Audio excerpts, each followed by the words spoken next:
यहाँ 1.25 लाख शिवलिंग की स्थापना होनी है। अबे नहीं, अबे तो एक ही शिव जी विराजमान हो जाए, लेकिन अब प्रयास रहे कि कैसे का हुए का ना हुए। अब पहले कछु आदमी जब हम लोग इतने आए थे, जब कछु यज्ञशाला वगैरह नहीं बनी थी, तो कछु आदमी कहते कि कैसे हुए कैसे हुए। जब यज्ञशाला बन गई तो आदमी कहा तो कैसे होगा,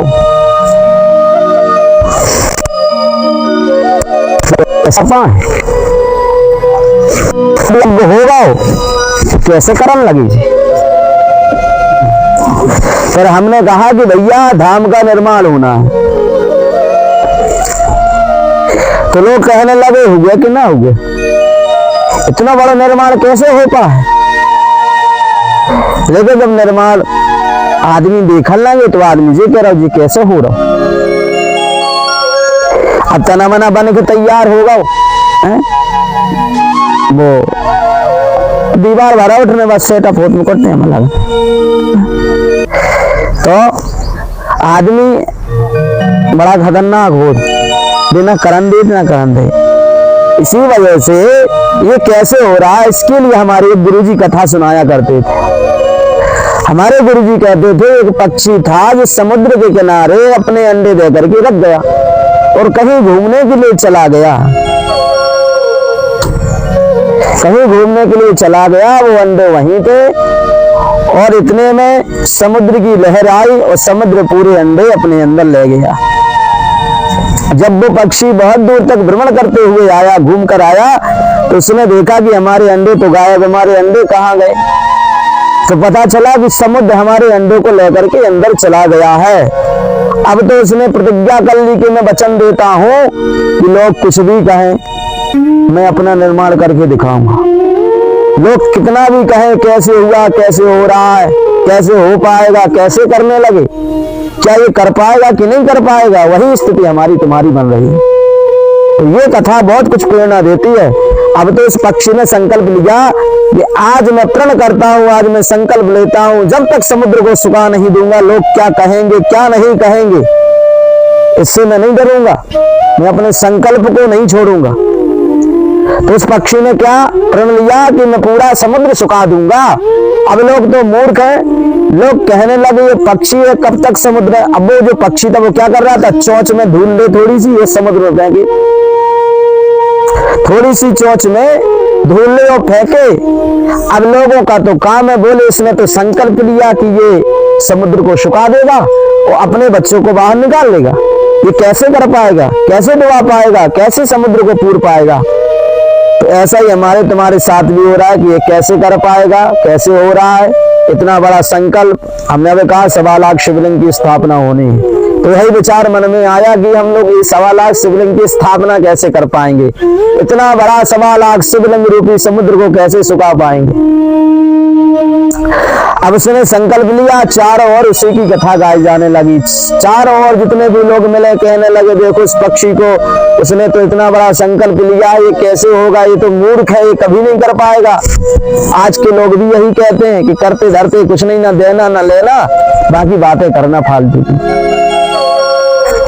अब तो चारों ओर खूब हड़कम मच गया, पक्षी की तो निंदा होने लगी। बोले खूब तुम मेरी निंदा करो, खूब मुझे गाली दो, जो तुम्हें घर में बैठ करके बुरा भला कहना है, अपने मित्रों से, अपने गांव में जाकर के कुलिया में मिलने वाले लोगों से जो तुम्हें कुछ कहना कहते रहो, पर हमने तो संकल्प लिया है, हम संकल्प को पूरा करेंगे। अब तो भैया पक्षियों के राजा जो थे वरुण जी, अब सब पक्षी एकत्रित हुए। उन्होंने कहा कि देखो हमारा ही सदस्य है, यानी कि हमारे ही धर्म का है, हमारे ही जाति का है, या हमारी जाति का, हमारे धर्म का कोई एक व्यक्ति ने इतना बड़ा संकल्प लिया है, तो सब हम धर्म और जाति वालों को मिलकर के उसके संकल्प को पूरा कराना चाहिए। क्योंकि वो अकेला नहीं है, वो अकेला जरूर काम कर रहा है, लेकिन है तो हमारे धर्म का, है तो हमारी जाति का, है तो हमारे संप्रदाय का। ये पक्षी सोच रहे हैं हम पक्षी, वो भी पक्षी है, हम सबके राजा वरुण हैं। तो उसने अकेला संकल्प लिया, ये सब हम सभी का कर्तव्य है कि हम उसी की जात के हैं, उसी के धर्म के हैं। तो हमारे जात का कोई एक व्यक्ति, हमारे धर्म का एक व्यक्ति कोई कार्य कर रहा है तो उसमें सबको मिलकर जुड़ करके उसकी सहायता करनी चाहिए। बोले किया क्या है उसने? बोले समुद्र ने उसके बच्चों को लुका लिया, वो तो अपना हक मांग रहा है, अपना हक मांग रहा है कि तुमने हमारी वस्तु पर कब्जा किया है, ये वस्तु हमारी है, इस वस्तु में तुम्हारा कोई भी कुछ भी एक कड़ नहीं है। यही तो होता है कि मंदिर के ऊपर मस्जिद बना करके खड़ी कर दी जाती है और कहा जाता है इस पर तो हमारा हक है, पर अंडे रूपी जो मंदिर होते हैं मस्जिद के नीचे दबा दिए जाते हैं। यही हक उसने गरुड़ के पास सब पक्षी एकत्रित होकर गए, उन्होंने कहा कि समुद्र ने पूरा इसका हक ले लिया है, पूरे अंडों को अपने चरणों में दबा लिया है, अब वो मेहनत कर रहा है, एक एक चोंच से उसमें धूल डाल रहा है, उसका संकल्प है कि मैं डुबा दूंगा, समुद्र को सुखा दूंगा। ऐसा ही संकल्प हमारे पूर्वजों ने भी लिया था कि हमारे प्राण चले जाएंगे, गोलियां खा लेंगे, अपना खून बहा देंगे, लेकिन राम मंदिर बनाकर रहेंगे, मंदिर वहीं बनाएंगे जहां पर हमारी जगह है। तो हमारे पूर्वजों ने जो संकल्प लिया, इस प्रकार से पक्षी ने भी एक संकल्प लिया, लेकिन आज पूर्वजों का संकल्प जब हिंदू समुदाय एकत्रित हुआ, उन्होंने राम मंदिर बना करके दिखा दिया। आज हक पक्षी की है कि इसको समुद्र से अपने वो लेने हैं, अपने अंडे वापस लेने हैं। तो गरुड़ के पास गए, गरुड़ ने कहा कि ये तो हमारी बदनामी हो रही है, क्या वो कब तक पूरेगा? तो सब पक्षियों ने कहा कि महाराज आप पक्षियों के राजा हो। वैसे हिंदू सनातन समाज के राजा कौन है? हमारे आदि गुरु शंकराचार्य भगवान। तो हम जब हिंदू समुदाय, हिंदू सनातन धर्म वालों के ऊपर जब आतंक होता है या कोई कष्ट होता है, तो धर्म में कोई विघ्न आता है, तो हम लोग शंकराचार्य भगवान रूपी राजा के पास जाते हैं। इसे पक्षी आज राजा गरुड़ के पास गए हैं। तो गरुड़ ने कहा कि जाओ तुम सब पूरे पशु पक्षियों को एकत्रित करो, और जितने भी हमारे जाति बिरादरी, हमारे धर्म वाले लोग हैं, यत्र तत्र भटके हुए हैं, पूरे विश्व में जहां पर भी है उनको एकत्रित करो, हम भी तुम्हारे साथ चलेंगे, अपने धर्म का फर्ज निभाएंगे, अपने जाति के लिए लड़ जाएंगे, मर जाएंगे, कट जाएंगे, लेकिन उसका हक दिला करके रहेंगे, उसका संकल्प पूरा करके रहेंगे। हमने यहाँ तक सुन लिया था, नहीं सुन? तो वो सारे पक्षी गए, राजा गरुड़ भी गए। तो वहां जाने के बाद वो तो अपने पल्लू में पानी ले, पंख में पानी ले, और बाहर जाके उलूचने लगे। कई कंकर ले रहे हैं, कोई पक्षी कंकर लेकर के उसमें डाल रहा है, कोई सुखा रहा है, कोई पक्षी अपने पंखों में पानी भर भर करके बाहर फेंक रहा है। लोगों ने कहा कितने मूर्ख हैं, इतना गड्ढा भी तो होना चाहिए। अरे समुद्र का पानी लूच कर फेंकेंगे तो इतना बड़ा गड्ढा भी तो हो समुद्र जैसा, तब तो पानी भर पाएगा समुद्र का, ऐसे कैसे भर जाएगा? तो गरुड़ जी ने कहा कि भरे या ना भरे, हम तो अपने कर्तव्य पर डटे रहेंगे। तो सबने कहा कि गरुड़ जी अब क्या करें? तो हम लोग क्या करें? बोले कर्म करते रहो, फल की चिंता मत करो, एक समय ऐसा आएगा। अब देखो, यही हम महाराणा से कल रात में कह रहे थे, महाराणा हम सबने एक संकल्प लिया है कि हम जब शुरू में यहाँ आए थे, हमारा संकल्प था कि कथा हो जाए, कथा हो गई, और उसके पक्षी महाराणा बने, जिसके अंडे डूब गए थे। वो पक्षी कौन है? महाराणा है। धाम की नींव धरने वाली, धाम का नींव धरी जा रही है, इस नींव धरने वाला पक्षी कौन है? अधर्म रूपी रास्ते पे चलने वाले गांव के कुछ लोगों को धर्म पर लाने वाले कौन है? जिसने नींव रखी, मतलब महाराणा। एक दृष्टांत के तौर पर महाराणा ने ये नींव धरी है कि हम संकल्प कर रहे हैं कि 1.25 लाख शिवलिंग की स्थापना करेंगे। शिवलिंग ही वो अंडे हैं जिनकी स्थापना हमें समुद्र से निकाल करके शिवलिंग की स्थापना हमें लोहारी में करनी है। तो हमारे गुरुजी कथा सुनाते हुए बोले, कल रात में हम लोग बैठे थे, तो महाराणा बोले कि गुरुजी पक्षियों के राजा हम सब तो शिष्य हैं, भले हमारे अंडे गुम गए हैं, यानी कि हमारे मन में शंका का संकल्प रूपी अंडे हैं कि हम लोग ये कैसे कर पाएंगे?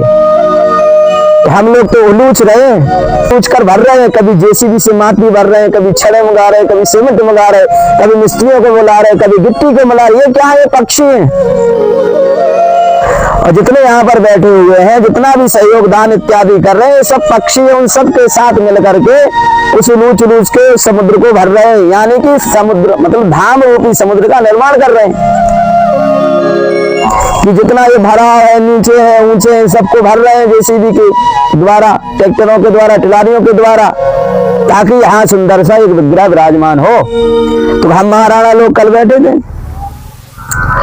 तो बैठे बैठे यही चर्चा चली। गुरुजी सब पक्षियों ने कहा महाराज आप तो गरुड़ हो, गरुड़ की सहायता कौन करेगा? तो गरुड़ किसका वाहन है? भगवान नारायण का। कौन है? भगवान नारायण का वाहन कौन है? गरुड़। जब भगवान का वाहन ही सहायता करने के लिए आ जाता तो वहां भगवान को भी आना पड़ता है। तो महाराणा हमसे बोले कि गुरुजी हम सब तो पक्षी हैं, जो थोड़ी मेहनत करके अपना कर्म करके जो भगवान ने हमें दिया है, जो भी हम लोगों के पास है, वो कण कण रूपी हम लोग तो धर्म के कार्य में निर्माण में लगा रहे हैं, पर आप तो गरुड़ हो, हमको इनने गरुड़ की उपाधि दे दी। हमने कहा कि देखो गरुड़ भी कुछ नहीं कर सकता, लेकिन गरुड़ भी कब तक उलूचेगा? गरुड़ तो केवल ज्ञान का प्रकाश और रास्ता ही दिखाएगा कि ऐसा ऐसा कर्म करते जाओ, ऐसी ऐसी योजना बनाते जाओ, और ऐसी ऐसी योजना बना करके हम लोग बढ़िया अच्छा सुंदर सा निर्माण कर पाएंगे। लेकिन हमने रात में गुरुजी से अपने कहा, बब्बा जी से, हे बब्बा हमें तो गरुड़ बना लो, हम तो कछु कर नहीं पाए, तो आपका भी भार हम नहीं सह पाते।